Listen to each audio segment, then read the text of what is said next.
Hi, everyone, and welcome to another episode of Raise the Vibe with Liz. I'm your host, Liz Peterson, and today I'm going to be interviewing Marinaccio today, and she is the author of Your Soul Focus. Super excited about our conversation about the afterlife. For those of you who haven't heard Annette speak yet, she is a certified public accountant, an accomplished healthcare executive, and the author of Your Soul Focus. Annette's mother-in-law led Annette on a path after she died to prove to her that there is an afterlife. After understanding that the afterlife is existent, Annette researched all things metaphysical and learned how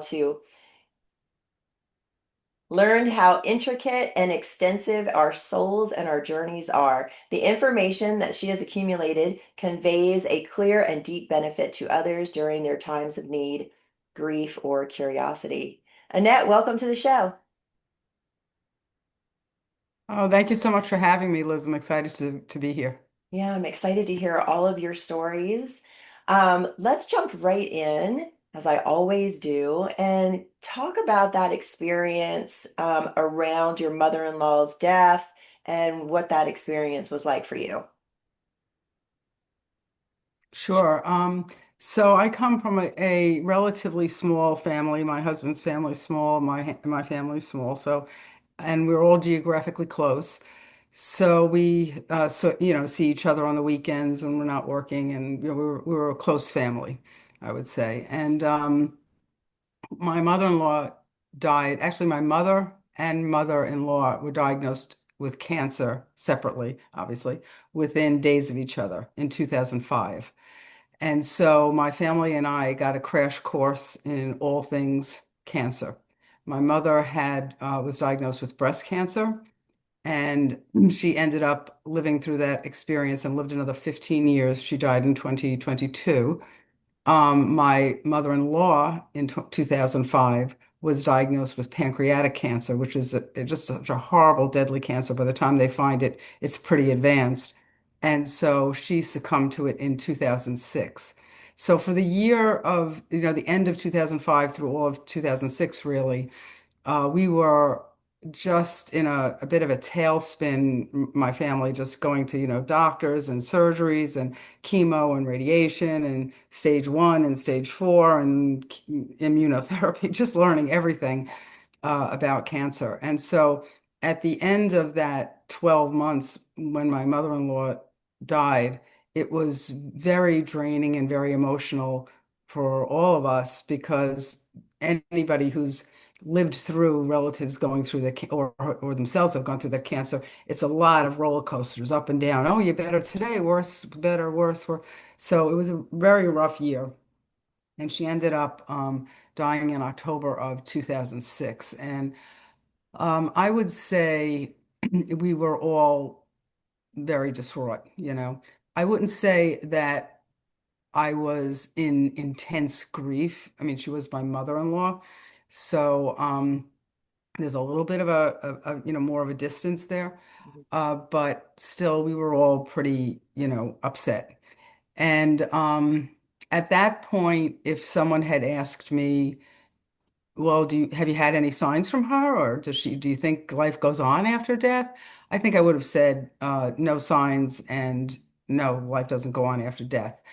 That's what I thought. That's what I thought. So I hadn't really thought about it that much, but if someone had asked me, that's probably what I would have said. And so we buried her on a Saturday. And on the Wednesday following that, my 13-year-old daughter was getting ready for school, and I was getting ready for work.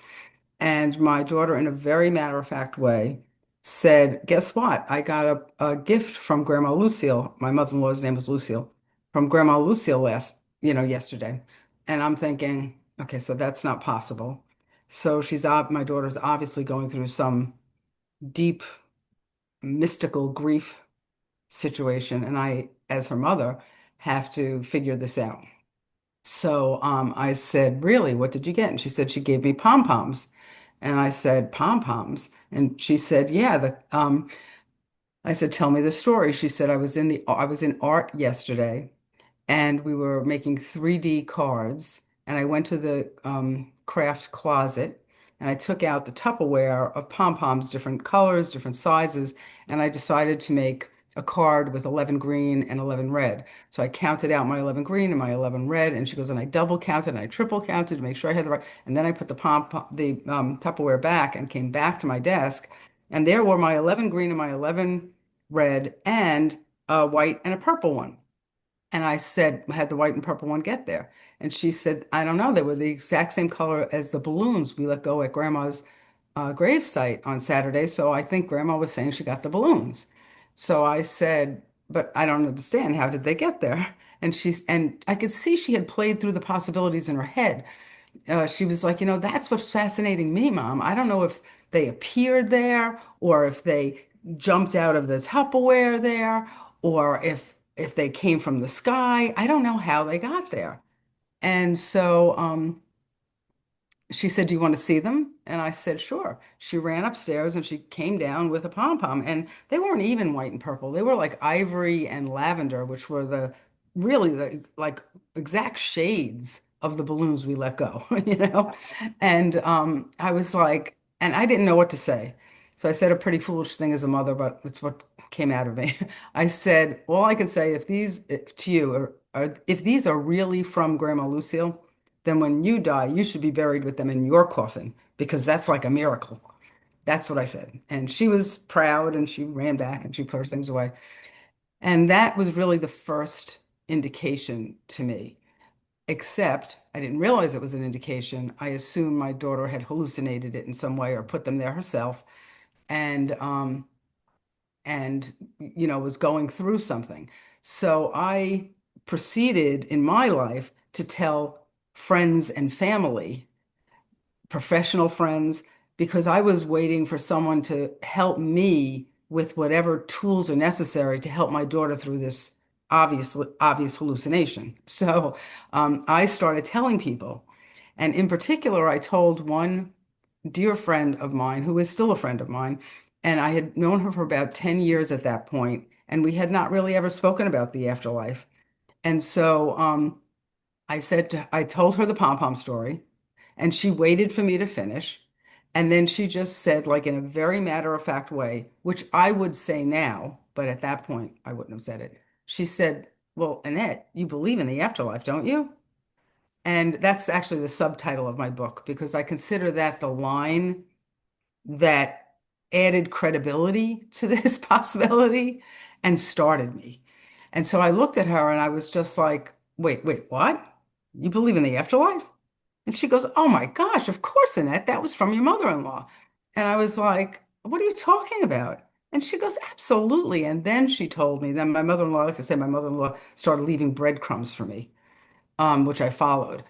So my girlfriend Maria, although I called her Donna in my book because I changed the names, but Maria said to me that she actually frequents a local medium to get answers from her deceased father about practical day-to-day questions. Like, we're thinking of selling mom's house. Do you think we should sell it? We're thinking of here or there. I'm thinking of naming my son X. What do you think? And I'm like, what? I couldn't believe it. She goes, yeah, whenever I need like an answer to something and I really want to tap into my dad, I go to this medium, Josephine Girighelli. And I was just like, I couldn't believe it. But again, the way the universe works, later that week, maybe a week later, I was in my local town having dinner with my recently widowed father-in-law, my husband, and my son.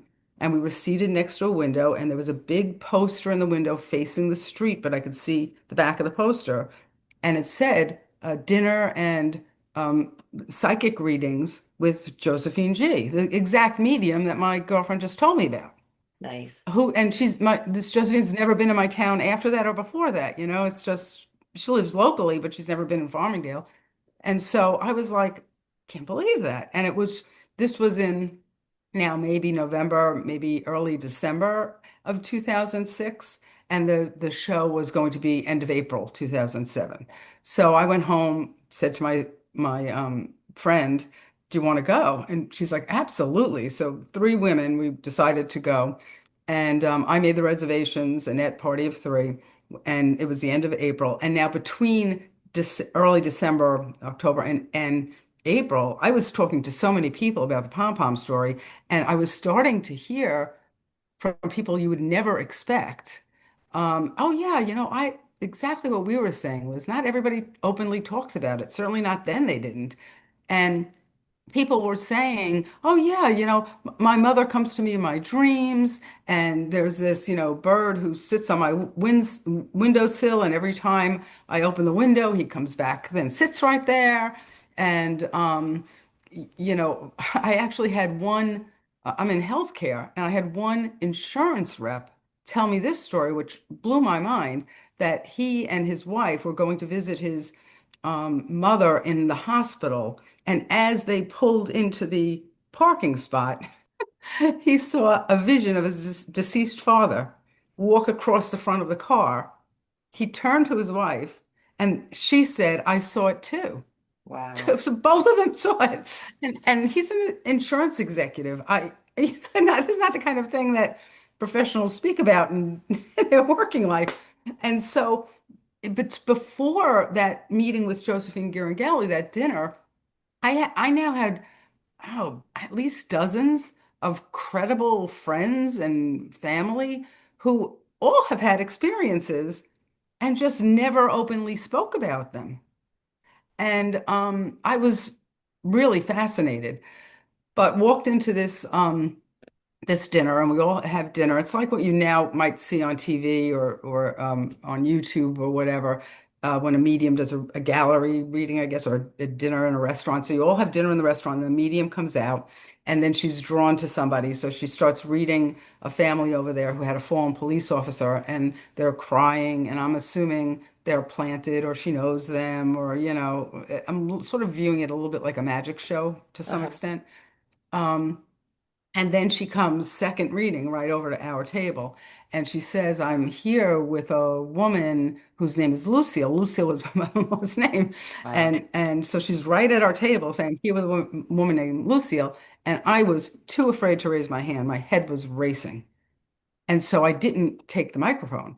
And she's like, she's here. She's got dark hair. My mother-in-law had, she maybe Lou, maybe something with an L. And my girlfriend, Maria, was kicking me under the table, like, that's your mother-in-law, take the microphone, And I was petrified. I couldn't. I was frozen. And I was just like, I'm thinking, I made reservations. I didn't give them my credit card. We haven't even paid for dinner. I said a net party of three. Do you think Maria knows Josephine and told Josephine we were going to be here? Like, I just was, I couldn't take the microphone. She then retreated out, read somebody else. And this is where I really have to give my mother-in-law credit. She pulled Josephine back. After another reading or two, she came back and she said, this woman is still here. Wow. She's holding her stomach like she died of something like stomach cancer. My mother-in-law had died of pancreatic. And so I was like, all right. And then I took the microphone. And then there was the next line after, you believe in the afterlife, don't you? The next line that set me on the path. When my mother and mother-in-law were both sick during that year, 2005-06, we would visit both of them. They were going through similar and horrible experiences. And they would always ask how the other one was. How's Lucille doing? And my mother would ask, and my mother-in-law said, how's Rita doing? Rita is my mother's name. How's Rita doing? How's Lucy doing? And she gave Josephine in that restaurant gave me the microphone, and she said, oh yes, this is for you. She said, this woman is asking, how's Rita? She's still here, isn't she? And Rita was my mother's name, and that would be the exact line she would have said. That's what they did back and forth. How's this one? How's that one? And so that to me, I used to say was like a little meter went off like ding, ding, ding, like it just flipped. And then it's like I took the reins. There was no, listen, my background is accounting, CPA. Statistically, the chances that she's going to peg two odd names, to me, odd Rita and Lucille, she knew she was still here. My mother-in-law knew that was the line that was going to get through. And people say, oh, maybe the medium readings are fake. But why would she come back? Why would the medium subject herself to that humility if there still wasn't someone pushing her to come back to our table? I had not taken the bait the first time. So, and then I had a very evidential reading. It was a good solid 5 minutes about my mother-in-law's tombstone. My uncle, I didn't realize it at the time, but my uncle came through, who had been deceased since the year 2000. He owned a business with my dad, and so she kept saying, "I think your father's on the other side." And he and my uncle, my dad and uncle were very, very close. So, and they owned the same business and they lived in the same town and they did everything together. Such soulmates. And so she kept seeing him as my father. And she kept saying, my father was alive at the time. He died. My father died 2 weeks before my mom. Oh, So they were wow. soulmates too. So they died back to back. But in 2022. So she kept seeing my uncle and she kept saying, and he's talking about the real estate because my father was selling the real estate from their business. So she kept reading like it was my father, but it wasn't my father. Then I understood afterwards how readings work, and it's a father-like energy is really what was coming through for her. But that evening, between that really that evening set me on the path. Between the pom-poms and my girlfriend, you believe in the afterlife, don't you? And then the stories so many people had, and then that evening, I became obsessed. I spent 4 years, all my discretionary time outside of my job focused on all things metaphysical. I mean, I was just entrenched in books, classes, articles, speaking with people, group readings, one-on-one readings, everything. I just, for 4 years, needed to, this was my one question. I needed to understand if we go on, which I now understood we do, then what are we doing here? What the heck is this? That's what I needed to understand. And when I got entrenched in all things metaphysical, what I found is it's a whole new world. There are definitely hundreds of thousands, maybe millions of people who just live in that world and speak about the afterlife openly and share their experiences and are just very they know that that life goes on and they live that way. Um, I also found that as I was reading books, I found the books, I'm not a great reader. I can't even believe I wrote a book because I'm more of a numbers person. I like Excel. I like, just like dollars and cents and spreadsheets and, formulas. So as I was trying to read the books, I found many of them difficult to get through. I didn't understand them. They were a little bit disjointed. So I was just like, once I understood everything, I was like, you know something, I have to put out like a little manual for the lay people like me who don't have the knowledge about the fact that we go on. And so that's after I learned everything about the afterlife, and I learned a lot about the afterlife. That's what I ended up doing, putting the book out. So yeah, so that's sort of what started me on this whole path. So Nice. yeah, Yeah, it's a it's crazy. great intro book, and I like how you took all of the things that you had learned and put it into the book. You covered a lot, so I kind of want to ping pong around and ask you a few questions. I'm super curious about your daughter. She had this experience with the pom-poms. Had she had any experience when she was little? Yes. So what I've learned is that most of us, when we come from the other side, we naturally have the connection to the other side. But what happens in early life is you start recognizing that you need a physical skill set to stay alive in this world. And so you focus a little bit more on either pleasing your guardian so that you get the food that you need, and you focus on food, you focus on sleep, you focus on the physical things you need to stay a human being. And so that spiritual connection sort of dissipates because it's not used in your early years. So in very early years, like 0 to 5, certainly 0 to 3, but maybe 0 to 5 years old, I think most people have that natural connection. And I will say that in my daughter's case, and again, I did not. recognize it at the time. So, but I tucked it in the back of my mind and it popped up again when I understood the afterlife. When my daughter was about, I'm going to say one or two, about 2 years old, she started singing this song. And she would sing it over and over. She sang a lot of songs, but this one song in particular was nothing I recognized. All the other songs were songs I would recognize from Sesame Street or shows she would watch. And the song was, I come to Falsanella, remember my soul. I come to Falsanella, remember my soul. And that was it. And she would sing it over and over. And so I found it fascinating because she would repeat it for months, but also because my grandmother's name, who she had never met, was Carmela Falsanelli. And Wow. she was singing, I come to Falsanella. Now, Falsanella is not a common, it's my mother's maiden name. Like we never used it around the house. So it wasn't my name. So Falsanella, Falsanelli, I found that particularly fascinating. So when she was about two and a half, I asked her where she had learned that song. And she said, Grandma taught it to me. I said, which grandma? She said, Grandma Rita, that's my mother. So I said, oh, now I thought that was odd because I never heard my mother sing that, and but whatever. So the holiday time before my daughter was 3 years old, when she was like two and change, I asked her to sing the song for my mother. So she sang the song for my mother. I come to Falsanella, remember my so. And I said to my mother, did you teach her that? And my mother's like, no. So I looked at my daughter and I said, who taught you that song? And I could see the confusion on her little face, you know? She was looking at my mother. She knows it was my mother's mother. She knows she told me that Grandma Rita taught it to her. And she recognized in that second that Grandma Rita didn't teach it to her. So she was confused and she was like, no, Grandma Lucille taught it to me.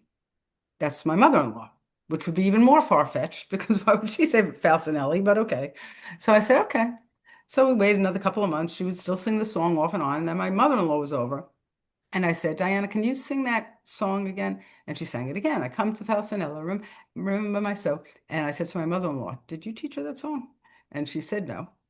And so looked at Diana again and I said, who taught you that song again? And she looked at my mother-in-law and she was very confused. She just had this confused look on her face.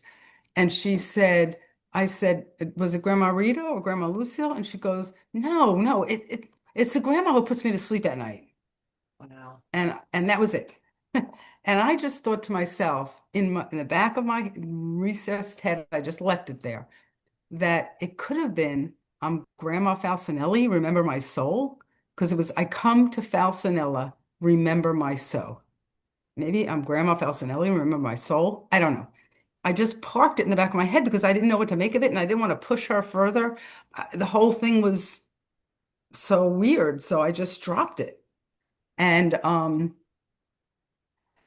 it didn't come out again in my memory until 10 years later when my mother-in-law died and I started understanding the afterlife. Then I was like, oh gosh, of course that was her. Having said that also, when my mother-in-law was very ill, so in maybe I think it was May of 2006, um, maybe February of 2006, she was getting more and more progressively ill. Um, my daughter said to me, at that point she was 13, and she said to me, Grandma Carmela, so Carmela Falsanelli, was in my dream last night. And I was like, really? And again, I didn't understand this whole thing at the time. And she said, yes. She said, I said, what was it about? And she said, I don't know. She was trying to spell something to me with blocks, and I couldn't figure out what she was saying. And so they got knocked over and I woke up. And so I was like, okay. So I didn't know what to make of that. And then um, a month later, she said to me, Grandma Camilla was in my dreams again. And I said, again? So my grandmother was coming to her to prepare her for her grandmother's passing, really what was going on. But anyway, so I said, again? And she said, yeah, this time. And this time, I guess my grandmother on the other side knew that she had to sort of cloak herself in some ways so that my daughter didn't wake up. So instead of her seeing my grandmother, um, she said it was an answering machine. She said we walked into grandma's house, my parents' house, and there was the answering machine was flashing. So we pressed the answering machine, and the answering machine was my grandma Carmela, who said to um, my mother Rita, so confusing, sorry, and my daughter Diana, who was with her in the dream, um, hi Rita, it's mom. Tell Diana not to worry. We're going to take care of her other grandmother over here. So Wow. that's what came out of the answering machine. And that was May or June, and my mother-in-law died in October. So my daughter told me this, I remember we were standing in the kitchen, and I thought, it's just a defense mechanism. This is it's not possible this happened. Like my daughter's just creating it in her mind. Mhm. Um, but then as I learned about the afterlife, I was like, oh, yeah, my grandmother visited her to comfort her about her grandmother dying.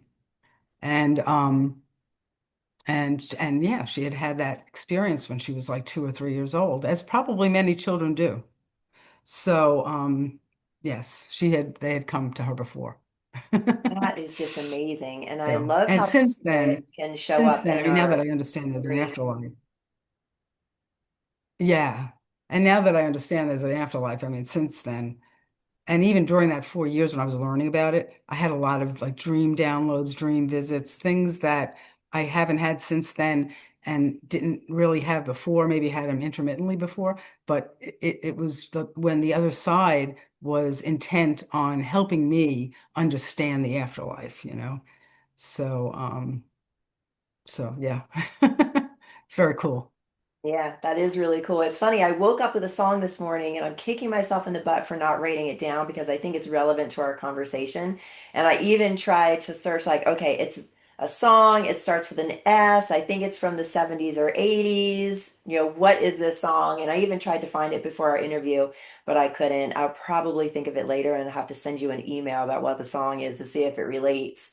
But it's so Is fascinating it this how, one? Sunshine, go away today. I don't feel most like dancing. Da, da, da, da, da, da, da, da, da. If it's that song, for some reason, I woke up like 2 or 3 weeks ago uh-huh. singing it like it was in my head. Wow. Sunshine. So anyway, And I love how messages come through like that. You know, I they know. visit us in the dream. We wake up with songs. We might hear Yes. a song on the radio that's relevant. And for Yeah. me, I get like a little snippet of the song. So it's a Yeah. repeat of like a line or a word or something like this. And this song was the chorus of the song. Who knows? Maybe it'll come back while we're still talking. Um, do you have Yeah. like dream visitations, you know, from your mother, father, I or do. mother-in-law? Not, I mean, yeah, I have to say, not as intensely as I did during that 4 years. And my mother and father, their story is very interesting to me too. By the time I put my book out in 2021, they died in 2022. So I had learned about the afterlife before that. So I was very, I understood what was going on. And they died, like I said, 2 weeks apart, both at in-home hospice with my sister and myself caring for them, neither of us caretakers. You know, both of us, like she's an office manager, I'm a, healthcare executive, but numbers. So, so and that's just such an interesting story too. So after they died, I had a couple of dream visits, but my daughter had the best dream, like just a really solid dream visit from them because what happened, their story is very interesting. So what happened was my mother was diagnosed with stage 4 cancer out of nowhere, lung cancer. She never smoked the whole thing, but whatever, lung cancer. She's 90 years old. And and it had spread. There was not a lot they could do for her at that point.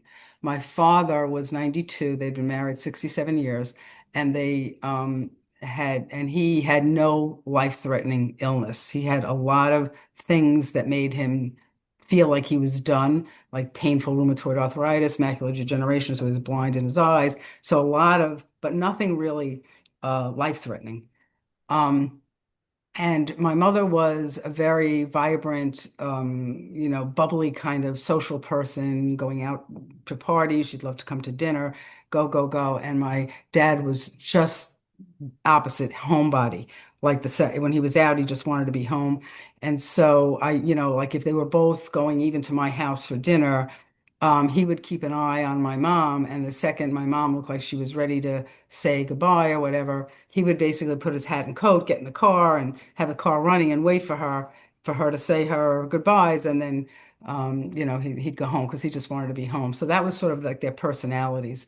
So she was at home deteriorating at in-home hospice, and she really had more life to live. Like she didn't really want to be going, but he had been ready to be going for 4 years. He would be like, "Why am I still here? Why am I still here? I've got this pain and that pain." He was like sort of done with this kind of earthly life. So I was more comfortable speaking with him about possible death, than with her, than with my mom. And so for when we had the doctor come and evaluate my mother for hospice and home hospice, I asked the doctor to do me a favor and check out my dad because a day before he had started out of nowhere vomiting black like bile stuff like out of nowhere. And I was going to take him to the hospital or a doctor. And then I was like, wait, I have a doctor actually coming here to evaluate my mom. Why separate them now? Let's have that. And when that doctor came in to check my mom, yes, you're okay for hospice. Check my dad. The doctor pulled me aside and said, "I don't even know how to tell you this, but he's further along in the dying process than your mother is." Wow. And I was like, "But he's not nothing life-threatening. How can that be?" And she was like, he is. He's shutting down." And and so he ended up dying. What I say, he died of a broken heart because she was dying 2 weeks before her. But at any rate, in that week before he was actually dying, before he died, I was speaking to him about the other side. You're going to go to the other side, and I want this sign. I want you to show me a white swan. The dry cleaner that he and my uncle had owned was called White Swan Dry Cleaners. They sold it in 1985. The uh, the buyer kept the name the same, but it was the local dry cleaner. So I said, I want when you get there, you're going to find Uncle Charlie. You're going to figure out how to communicate and show me a white swan. And he'd be like, I'll try. And I said that to him for 5 days before he died because I didn't know when he was going to die, but I just kept saying, "You're going to be able to do this, Dad. You're going to get there." He had his wherewithal. I was like, "You're going to get there. You're going to," and anyway, he ended up dying on April 12th, 2022. And I consider that at this point the worst day of my life because we had to go to the funeral home. We planned both funerals at the same time because my mother was home with stage 4 cancer. We went to the dry cleaner with two outfits that they were going to be buried in.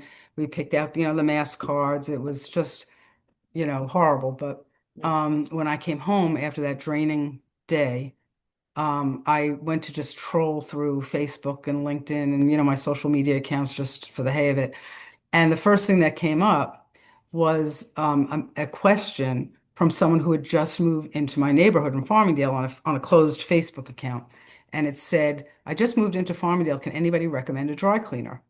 And I'm thumbing through answer after answer, White Swan, White Swan. Oh, go to White Swan, White Swan, White Swan. And I'm like, I think my father made it to heaven in a day because he was gone in the morning and I asked him to show me a white swan and this is the evening and there's all these white.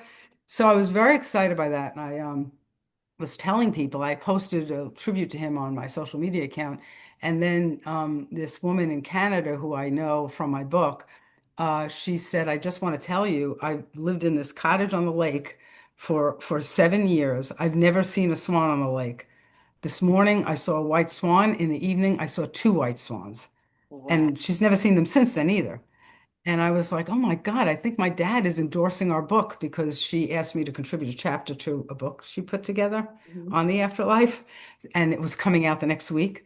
So I said, "I think my dad is like endorsing our book." And so I was telling a lot of people that story. I then told his next door neighbor, a young fellow, the story, because I was still at their house because I was caring for my mom. And that Friday, after he died, the next door neighbor texts me and says, "Your dad's cracking me up. Turn on Wheel of Fortune." So I turn on Wheel of Fortune, and the clue is a living thing, and the answer is white swan. Wow. So I was like, oh my gosh, I can't, like, it's so cool, you know? So I was like, thanks, Dad. So I consider those very strong signs. 2 weeks later, my mother deteriorated and she died. Now, when we buried my dad, we didn't have any, how you have sort of a party celebration of life afterwards. We didn't have that because she couldn't even go to his wake or anything. She was home sick. So we waited until she died, and then we had the family come in and we had a celebration. And I've always said that they died the way they lived because right before the nurse came, right before he got sick and started vomiting that black whatever, we had put them in bed together, and they were holding hands, and my mother was out of it because she was having all these, she was basically cancer ridden and on painkillers and all kinds of stuff. And my father was holding her hand, and he was like, "I can't stay in bed. I can't stay in bed. I'm going to sleep in the recliner tonight." He got up, and that was the day before hospice came, and then he died 2 weeks later. And I said, I think they died the way they lived. He basically, I think, felt on a soul level, "Oh, we're going home." And he got on his hat and he got his coat and he got in the car and he was going to be there when she came. And that was it. And he knew the party should be for her because she's the social one. So I like to say he died of a broken heart first. But of interest, my daughter, because we had started with the dreams, my daughter about 2 weeks after they died, maybe a month after they died, she had a very clear dream. And there my father was being helped in and out of a chair by an aide, one of the aides he had had. And so she's help and he's talking to that aide and he's saying, "Rita," he's calling her my mother's name, even though my mother wasn't there in the dream. And he's saying, "Rita, put me down gentle. You're being too hard. You put me down gentle. You're being too hard." And my mother then appeared in the dream to my daughter and said, "That would have been no good. We couldn't have had that." So basically, she was indicating to my daughter, like, we had to pull dad too, your grandpa too, because it wouldn't have been right for for my mother to leave and for my father to be alone with AIDS or whomever, hallucinating that my mother was still around. Yes. So, so yeah, she has come through, for my daughter. So, and for me, I've had dreams with my mother in them too, but n not as strong as when I had the dream visits during that 4 year period. It was sort of, I needed them then more than I might need them now. Now it's just nice, but every once in a while they still show me swans. We went out east, my sister and daughter and I, we celebrate in April. We get together and go away together, just to celebrate because April it was April 2022. They both were gone. It was a horrible month. So we celebrate by going out and celebrating their life. And last year we decided to light wish paper up by a lake. And we go to the lake and we're standing there. It's like, is that two swans over there? And sure enough, in the far distance, there are two white swans that are coming to us. And then they part, and there's three little swan ducklings, and Oh, I'm one of three kids. I have a brother and sister. It was like my family. I was just like, oh my gosh, like we're blowing wish paper up for them. It's like two swans and three little duckling swans. Like, that's so cute. So I do get distinct signs from them. that's beautiful. So yeah, Yeah, that's it's cool. beautiful that they continue to give us I signs know. after they go. And I love the swans and that you asked, so the swans continue. That's beautiful. And you can't deny, when something resonates Yeah. with you, that it's not just a coincidence. Right, right, and that's really, as an accountant, that's why when I started putting like two and two together, that's what made me just very. I consider myself convinced. Like the word is, do you believe in the afterlife? I consider myself more than belief at this. Like, it's more than belief, and people are like, well, you can't know. Of course, I can't know. I'm on this side, but I consider myself convinced. It's impossible to convince me that it doesn't exist at this point. So because it's just I'm convinced. I mean, there's just too much evidence. If people who discount the quantity of evidence, it's like, why? It's such a foolish thing to do. First of all, yes, it makes you feel good. Yes, that's true. It makes Mhm. you feel good. But that's not the reason to believe it. The reason to believe it is the evidence shows it's true, you know? So, yeah. Yeah, what do you think that you would like to tell our listeners if maybe they're doubting that there is an afterlife? What would you say to them? Well, I would say that something I learned very early on is that you can ask for a distinct sign, something you can't discount. So, and I put that in my book too. Like, and one woman read it and she said, I asked for a blue cameo, which is not that common a cameo, and she's thumbing through a magazine and she sees a blue cameo. I have another woman, and she actually read my book and was very inspired and just put a book out.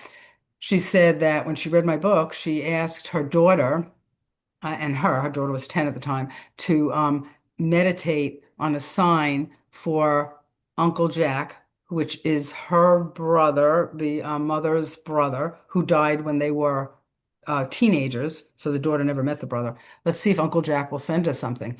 And they decide, and the daughter said, I'd like to meditate on Finn the cat. And who's Finn the cat? Well, Finn the cat, when Grandma was visiting, babysitting us last year, there was this Finn was this orange cat in the backyard. We saw the tag. He let us pet him, whatever, whatever.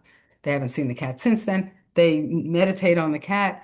And the other side will jump through the hoops necessary to give you your sign, typically within 2 weeks. If they can get it to you, they will. And there are some reasons that may not be able to get it to you. They may not be able to get it to you because they haven't exactly figured out the easiest way for them to communicate yet, or it's something that's virtually impossible, um, or uh, or it's going to, or showing you that sign will interfere with your path or the path of someone else. It won't interfere with anybody's path. Yeah. So if you're begging for sign after sign after sign after sign after sign, and you're not getting on with your life and your purpose here, they're not going to keep showing you the signs because they're not going to interfere with your path. But at any rate, this woman goes out to put the garbage out. She hears a little meow behind the garbage pail. She pulls it out. She's like, oh my goodness, there's a little cute orange cat. Cat lets her pick it up, brings the cat in the house or in the backyard, texts to the daughter, is this Finn the cat? The girl looks at the tag, it's Finn the cat. Um, and so and now the mother had never even seen Finn the cat. The daughter had from when the grandmother was babysitting. So you can ask for specific, unique signs that you can't discount. And I'll do that when I need something.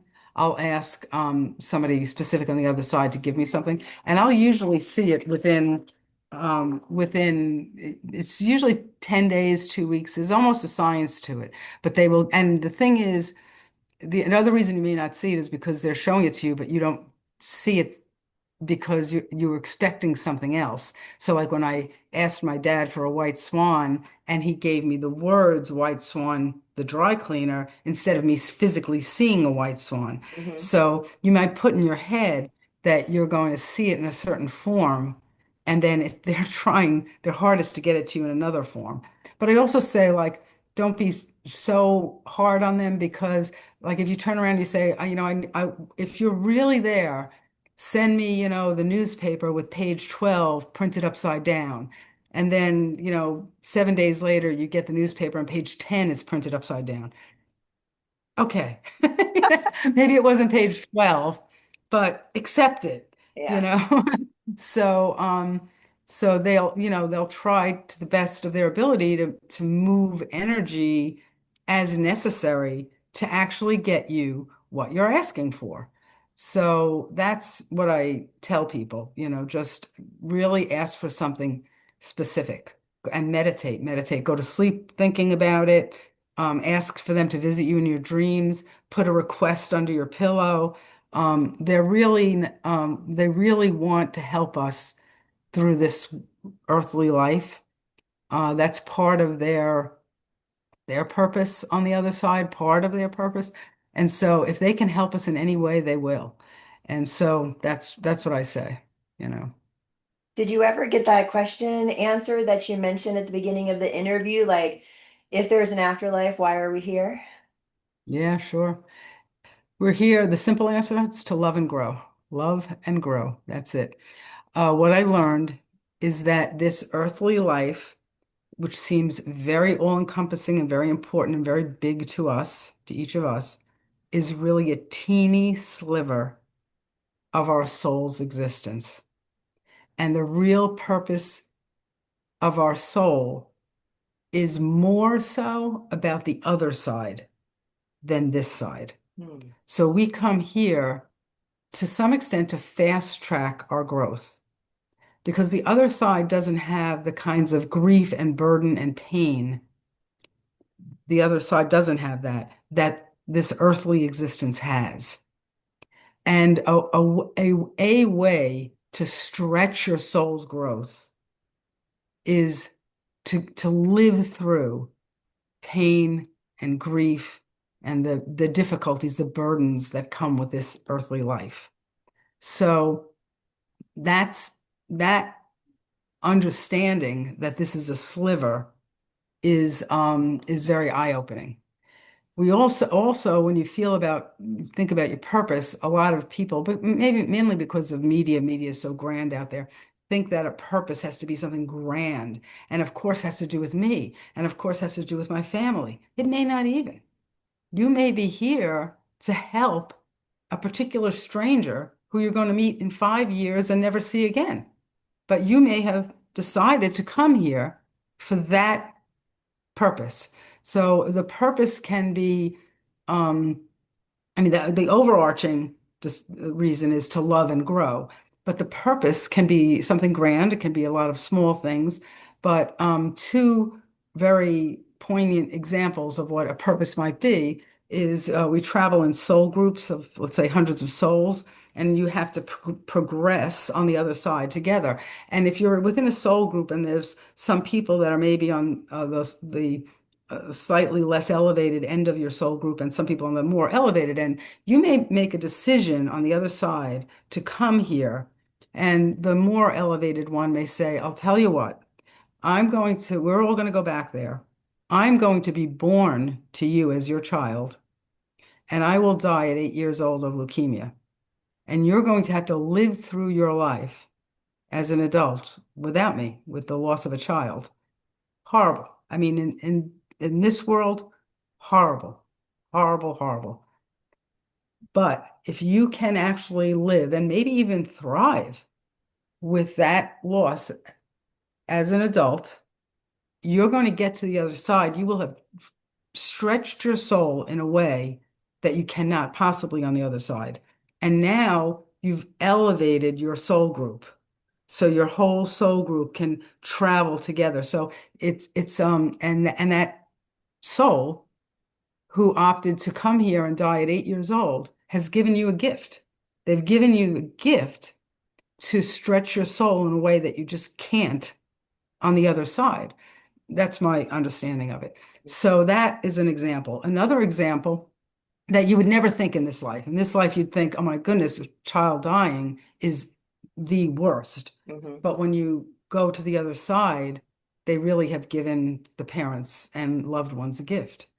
Um, Another example might be that you were in I didn't want to have to believe in reincarnation at the beginning of this, but now I understand it's actual. So, but let's say in one particular life, you're driving on the parkway and you pass by an accident, a car accident, you pull over and there's somebody who's dying because of the car accident and they end up dying in your arms and you're there when they die. And then that happens, it takes an hour out of your life and you live till 70, 80 years old and that's the end of the story.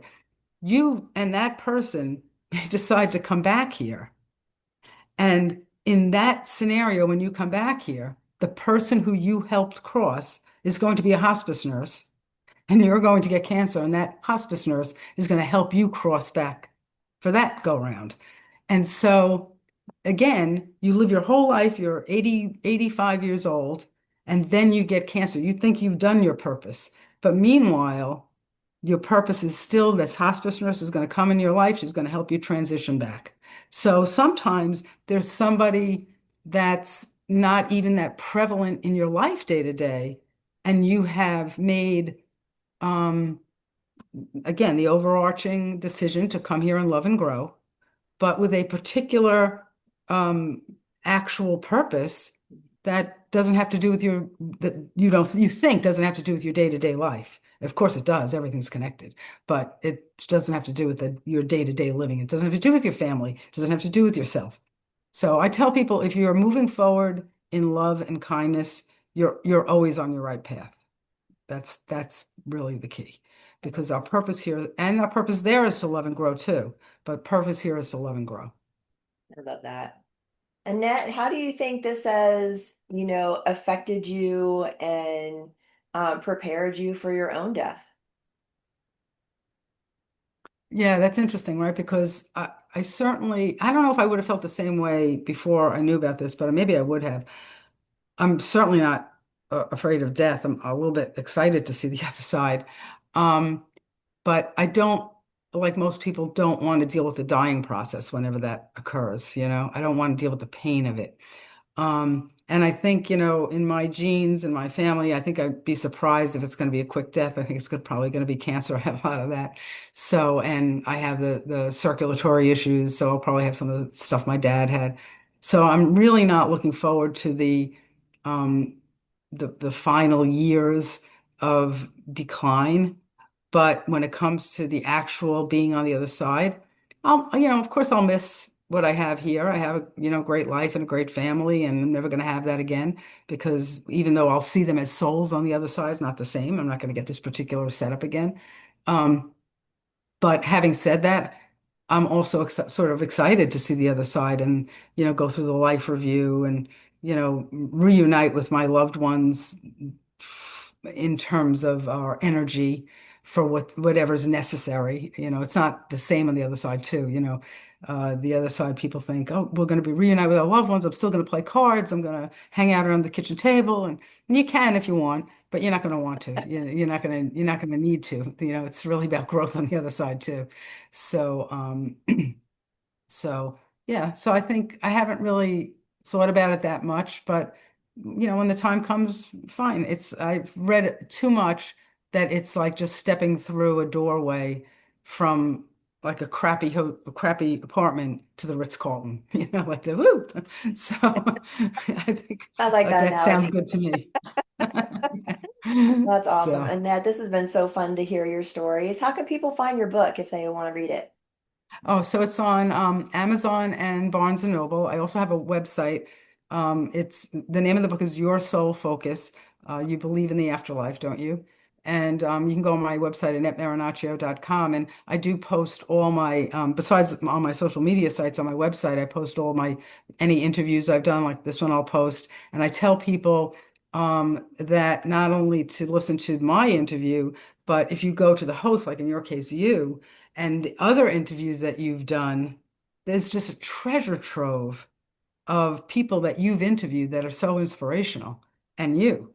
So I tell people, use my website for not just my interview, but figure out the podcast and the host and see who else they've interviewed. It's just amazing. So, Thank you, Annette. I appreciate that.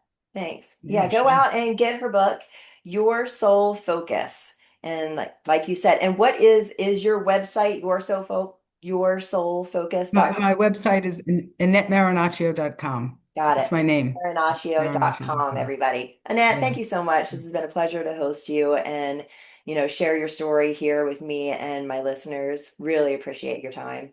Thank you. Yeah, it was great. It was wonderful. Thank you so much, Liz. Yeah, thanks. And thanks everybody for joining us. Again, I'm Liz Peterson and this is Raise the Vibe with Liz. And remember to get out there and raise the vibe, everybody. Have a great day. Bye now.